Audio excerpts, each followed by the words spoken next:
نحمدہ و نصلی علی رسولہ الکریم۔ ایک سوال فیصل آباد سے ہمارے پاس ہے کہ حرمت رضاعت سے کیا مراد ہے اور یہ کب تک ثابت ہو جاتی ہے؟ دیکھیے، حرمت رضاعت سے مراد یہ ہے کہ کسی آ، لڑکے کو یا لڑکی کو، یعنی جس کی عمر 2.5 سال سے کم ہو، اس کو اگر کوئی عورت اپنا دودھ پلا دیتی ہے تو یہ حرمت رضاعت ثابت ہو جاتی ہے۔ اور 2.5 سال سے اندر اندر، مطلب بچے یا بچی کو 2.5 سال سے اندر اندر دودھ پلا دیتی ہے، حرمت سے ذات ثابت ہو جائے گی۔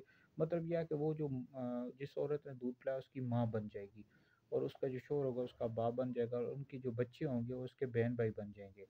تو پھر اس طرح آپس میں ان کا نکاح کرنا، یعنی اس عورت کے جو بچہ ہوگا یا بچی ہوگی، اس بچے یا بچی کے ساتھ جس کو دودھ پلایا ہے اس کے ساتھ نکاح کرنا یہ حرام ہے، کیونکہ وہ اس کی رضائی ماں بن گئی ہے۔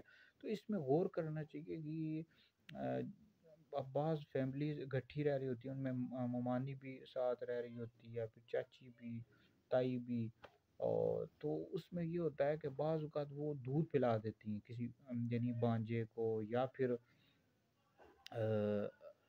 اس طرح بھتیجے کو، یہ چاچی ہوتی ہے، تو وہ پھر اس کی رضائی ماں بن جاتی ہے۔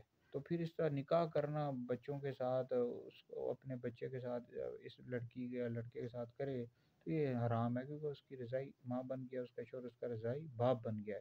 تو اس میں غور کرنا چاہیے، اور یاد رکھنا چاہیے اس طرح بچے کو دودھ نہیں پلا سکتے۔ اگر پلائیں گے تو پھر وہ آپ کا رضائی بیٹا یا بیٹی بن جائے گی۔ تو یہ ویڈیو سن کر دوسرے لوگوں تک بھی پہنچائیں، یہ آپ کے لیے بہت بڑا صدقہ جاریہ ہے۔ بہرحال یہ ہے کہ بچے کو 2 سال تک کی عمر تک دودھ پلانا چاہیے، بچہ ہو یا بچی ہو، لیکن 2.5 سال کے اندر اندر اگر دودھ پلا دیا تو حرمت رضاعت ثابت ہو جائے گی۔